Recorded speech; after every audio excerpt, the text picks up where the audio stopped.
दुराचारी था, दुष्ट था। तो अक्रूर जी ने जैसे ये श्रवण किया, अरे कंस ने बुलाया है, तो अक्रूर जी विचार करने लगे, अरे उस दुष्ट ने आज मुझको क्यों पुकारा है, क्या बात है। पर कोई बात नहीं, राजा है, जाना तो पड़ेगा। अक्रूर जी जैसे कंस के भवन में गए, अक्रूर का बड़ा स्वागत किया, आओ आओ भैया आओ। इस स्वागत को देख करके अक्रूर जी मन ही मन संकित हो रहे हैं। देखो ये दुष्ट दुराचारी कभी ठीक से राम राम तो करता नहीं है, पर आज कितने भाव से स्वागत कर रहा है। कुछ ना कुछ तो है दाल में काला, कुछ तो है। जैसे ही अगला शब्द किया, हम कंस ने बताया, अरे अक्रूर जी मैंने एक बड़ा ही मेले का आयोजन किया है और मैं चाहता हूँ उस मेले में मैंने विशाल मल्ल युद्ध भी रखा हुआ है। और मैंने सुन रखा है कि गोकुल में नंद के छोरा हैं कृष्ण और बलराम बड़े बलशाली दिखाई देते हैं, तो मैंने मेले में एक मल्ल युद्ध रखा है। मैं चाहता हूँ उस मल्ल युद्ध में दोनों को मैं देखना चाहता हूँ, कितना वैभव पराक्रम है उनके अंदर। अक्रूर जी सारी कंस की रणनीति समझ गए। अक्रूर जी कहते हैं ठीक है, होना तो वही है जो प्रभु ने चाहा, तुम कितने ही मनोरथ सोच लो, कुछ नहीं होने वाला, कोई सफलता नहीं मिलेगी। अक्रूर जी मन ही मन ऐसा विचार करते हैं, पर ऊपर से कहते हैं अच्छा ठीक है। अक्रूर जी से कहा कि आप जाओ प्रातःकाल मेरा आदेश का पालन करो, कृष्ण बलराम को मथुरा में लाने का निमंत्रण दे करके आओ। अक्रूर जी कहते हैं वाह। और रात्रि को अक्रूर जी ने विश्राम किया, घर में भवन में पहुंचे, विचार करते हैं धन्य है आज मेरा भाग, मैंने तो सिर्फ नाम ही सुन रखा था कृष्ण और बलराम, पर आज उनके दर्शन होने वाले। बड़ी कृपा कर दी ठाकुर जी ने। रात्रि भर उनको नींद नहीं आई। प्रातः उठते ही सुंदर दिव्य रथ का सृजन किया और रथ में अक्रूर जी विराजमान हुए। सुखदेव जी महाराज कहते हैं वृंदावन से मथुरा की दूरी सिर्फ 10 किलोमीटर की है, और मथुरा से जब अक्रूर जी रथ में बैठ करके चले तो सायंकाल का वक्त हो गया, प्रातः काल से पहुंचते पहुंचते। इतना समय क्यों लग गया? क्योंकि जैसे ही रथ दौड़ा चलता है कि हमारे अक्रूर जी की ऐसी समाधि लग जाती है कृष्ण के रूप में कि घंटों तक खड़े रह जाते हैं। अब रथ तो जब ही चलेगा ना जब सारथी हाँकेगा, चलाएगा, घोड़े खड़े हो जाते हैं। हमारे प्रभु के ध्यान में अक्रूर जी ध्यानी समाधि में बैठ जाते हैं। जब समाधि खुलती है फिर थोड़ा सा चलने लगते हैं।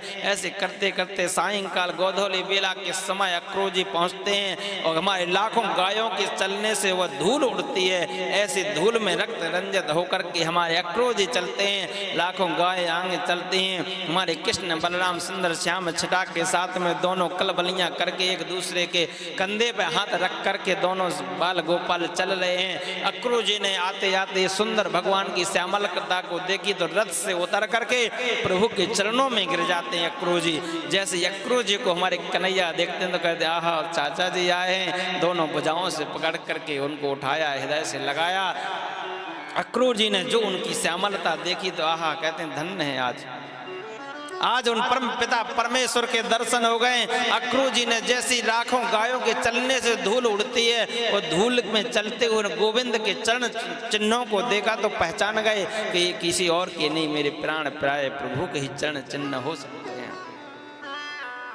दोनों कृष्ण बलराम का दर्शन किया अक्रूर जी ने और अक्रूर जी को उठा के हमारे कन्हैया सर्वप्रथम अपने भवन में ले जाकर गौ माता का दर्शन कराते हैं। कहते हैं आओ आओ चाचा जी, सबसे पहले गौ माता के दर्शन। संत लोग कहते हैं हमारे भारत में प्राचीन पद्धति यही रहती थी। पहले कोई अतिथि गण आता था तो सबसे पहले गौ माता के दर्शन कराए जाते थे। इसमें भाव प्रकट भी करते हैं, इसमें भाव ये भी रखते हैं कि गौ माता के दर्शन इसलिए पहले करा दिए जाते थे कि कोई संकोच ना करे। दूध दही की कोई कमी नहीं है, जब इच्छा हो जब दूध दही मांग ले, मठा आदि छाछ मांग ले, चाहे जितनी बार चाहे उतनी चाय पी ले, कोई संकोच मत करे। पहले ही दर्शन करा दिए कि बहुत गाय हैं, चिंता मत करना। तो हमारे कन्हैया ने सबसे पहले गौ माता के दर्शन कराए, गौशाला में ले गए और अक्रूर जी को अवसर मिला नंद भवन के में पहुंच जाते हैं। नंद बाबा यशोदा से मिलते हैं और सारी रात नंद बाबा के साथ में विराजमान होकर के उनको सारी बताते हैं। कन्हैया ने एक क्षण में पूछ लिया, बाबा मेरे चाचा जी आप किस बात से दर्द हुआ आपका आना? चाचा जी ने अक्रूर जी ने सारी कथा सारी कहानी कंस की समझा दी कन्हैया को। कन्हैया ने भी इशारा कर दिया, चाचा जी बाबा को मत बताना, बाबा को मत बताना कि मैं किस लिए जा रहा हूँ।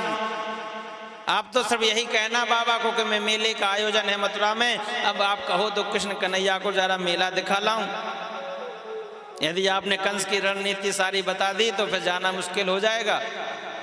और सारी रात ऐसी चर्चा करते करते प्रातः काल जैसी गोपियों को पता चला, अरे मेरी कन्हैया, मेरे प्राण प्यारे प्रभु आज मथुरा जा रहे हैं ब्रज को छोड़ करके, ब्रज धाम को छोड़ करके। तो ब्रज गोपियां आपस में चर्चा करती, मैं जाने नहीं दूंगी, मैं रथ को घेर लूंगी।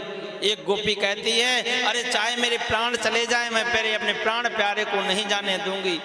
एक गोपी तो कहती है, अरे मैं रथ के सामने लेट जाऊंगी पर रथ को चलने नहीं दूंगी आगे। जैसे ही हमारे नंद बाबा ने पूरे ब्रज में दुहाई लगाई, चलो मेला मथुरा का जिसको देखना हो प्रातःकाल मेले साथ में चलना। समस्त ब्रजवासी बैलगाड़ियों में तैयार हो जाते हैं। जैसी सुंदर दिव्य रथ सबसे पहले हमारे नंद बाबा ब्रजवासियों को लेकर के निकल जाते हैं। और जैसे कन्हैया का रथ तैयार होता है, अक्रोज चलने को तैयार होते हैं कि ब्रज गोपियां घेर करके खड़ी हो जाती हैं। ब्रज गोपियां घेर करके खड़ी हो जाती, पुकारने लगते हैं, हे कन्हैया, हे मेरे प्राण प्यारे, हमको छोड़ करके कहाँ जा रहे हो आप। ब्रज गोपियों से रहा नहीं जाता है। सुखदेव जी महाराज कहते हैं, उन ब्रज गोपियों को इतना दुख हुआ, मानो आज देखिए जिसको पलक झपकने का भी व्यवधान भी बहुत प्रतीत कष्टमय प्रतीत होता हो प्रभु के दर्शन में। ब्रज गोपियां कहती हैं, अरे आंखों की पलकें ब्रह्मा जी ने क्यों बनाई हैं जो प्रभु के दर्शन स्पर्श में व्यवधान डालती हैं। इतना स्नेह प्रेम करने वाली ब्रज गोपियों को जब ये पता चला कि मेरे प्राण प्यारे प्रभु आज वृंदावन को छोड़ करके मथुरा जाने वाले हैं, ब्रज गोपियों से रहा नहीं गया, रथ को घेर करके खड़े हो जाते हैं। अक्रूर जी ने इशारा किया, अरे प्रभु मुझको क्या आज्ञा है।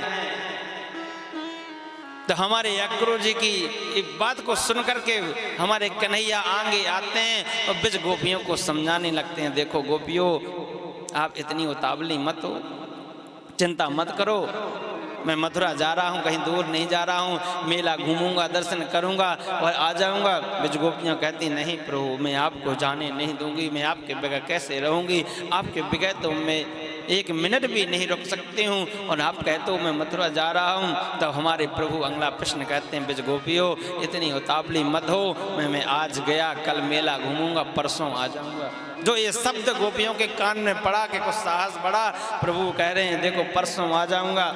तो आपस में गोपियां चर्चा करती हैं, देखो देखो हमारे प्रभु मथुरा में जाएंगे, कितने आनंदित होंगे, मेला घूमेंगे, मथुरा वासी दर्शन करेंगे, उनके भी खुशी का ध्यान रखो। ब्रज गोपियों ने आपस में विचार किया कि चलो कोई बात नहीं, परसों की बात है, आज गए, कल मेला घूमा, परसों आ जाऊंगा। ये साहस बढ़ाते ही ब्रज गोपियों ने मानो रथ का मार्ग छोड़ दिया। और रथ का मार्ग जैसे छोड़ा कि अक्रूर जी ने इतनी वेग से रथ को दौड़ाया कि कहते हैं आकाश में धूल सी उड़ गई। और जब तक रथ के चलने की धूल आकाश में उड़ती रही, ब्रज गोपियां उस रथ की ओर निहारती रह जाती हैं। निहारती रही ब्रज गोपियां, मथुरा की ओर हमारे कन्हैया प्रवेश कर जाते हैं।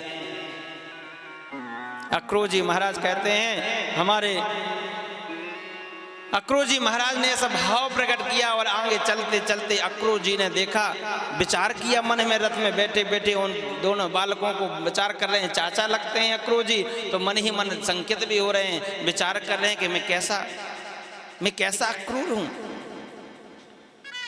अरे मैं कैसा इनका चाचा हूं, अरे मैं जानता हूं कि वो दुष्ट कंस क्यों बुलाया है हमारे प्रभु को, हमारे कन्हैया को, और मैं फिर भी इन छोटे छोटे बच्चों को उस दुष्ट दुराचारी के पास में ले जा रहा हूं। सारे षड्यंत्र को जानते हैं अक्रूर जी, फिर भी विचार करते जा रहे हैं, अरे कहीं इन्होंने कोई अनहोनी हो गई इनके साथ में तो मैं नंद बाबा को क्या जवाब दूंगा। संकेत हो रहे हैं यहाँ अक्रूर जी। तो अक्रूर जी की शंका दूर करने के लिए प्रभु ने अद्भुत लीला यहाँ पर की है। मथुरा में चलते चलते यमुना का किनारा आया, अक्रूर जी के अंदर भाव प्रकट हुआ कि देखो कितनी सुंदर निर्मल जल की धारा दिख रही है, क्यों ना मैं इसमें स्नान कर लूं। अक्रूर जी देखिए बाल कृष्ण भगवान के स्वरूप से परिणत नहीं थे, संकेत हो रहे थे, छोटे छोटे बालक हैं, क्या करूंगा। तो अक्रूर जी ने जैसे रथ को खड़ा किया, यमुना में डुबकी लगाई, कि जो स्वरूप रथ में विराजमान है वही स्वरूप यमुना में डुबकी लगाते हुए भगवान ने दर्शन दी अक्रूर जी को। अक्रूर जी ने जैसे यमुना में वही स्वरूप को देखा तो आंखों में मीटते हुए निकले यमुना से बाहर, तो जैसे यमुना से बाहर आते हैं कि वही स्वरूप रथ में विराजमान है। अद्भुत लीला को अक्रूर जी देख करके रह जाते हैं। पुनः यमुना में डुबकी लगाते हैं कि भगवान चतुर्भुज रूप में दर्शन देते हैं आज अक्रूर जी को यमुना में ही। अक्रूर जी ने ऐसा सुंदर भगवान का चतुर्भुज रूप में दर्शन दिया कि उनकी मन की शंकाएं सारी समाप्त हो जाती हैं। जान जाते हैं प्रभु मैं समझ गया आप पापों का प्रक्षालन करने के लिए इस पृथ्वी को धरा को पापियों से शोधन करने के लिए आप जन्म लिए हो, प्रकट हुए हो। मैं समझ गया। प्रभु के चरणों में अक्रूर जी आते हैं, प्रणाम करते हैं और मथुरा की ओर चल देते हैं। मथुरा पहुंचते पहुंचते सायंकाल का वक्त हो जाता है। सायंकाल में एक प्रहर बाकी है। हमारे नंद बाबा मिलते हैं। नंद बाबा कहते हैं अरे कन्हैया इतनी देर कहाँ लगा दी। हमारे कन्हैया कहते हैं बाबा हम तो जल्दी निकल आए थे, चाचा जी यमुना स्नान करते रह गए, एक प्रहर बाकी है। नंद बाबा जैसे मिले कन्हैया ने कहा अरे अभी थोड़ा समय बाकी, आप कहो तो मथुरा का मेला घूम आऊं। नंद बाबा कहते हैं कन्हैया ये अपना ब्रज नहीं है, यहाँ को राजा पता है ना बड़ा दुष्ट दुराचारी है, यहाँ तुमने कोई उपद्रव किया तो लेने के देने पड़ जाएंगे। बलराम कहते हैं अरे नहीं बाबा मैं बड़ा समझदार हूँ, आप कहो आज्ञा दो तो मैं अपने साथ मेला घुमा लाऊं, अभी एक दिन का प्रहर बाकी है। और कृष्ण बलराम अपने इष्ट मित्रों के साथ में मथुरा में प्रवेश कर जाते हैं। मथुरा वासियों को जैसे पता चलता है अरे देखो देखो नंद के छोरा आए, नंद केला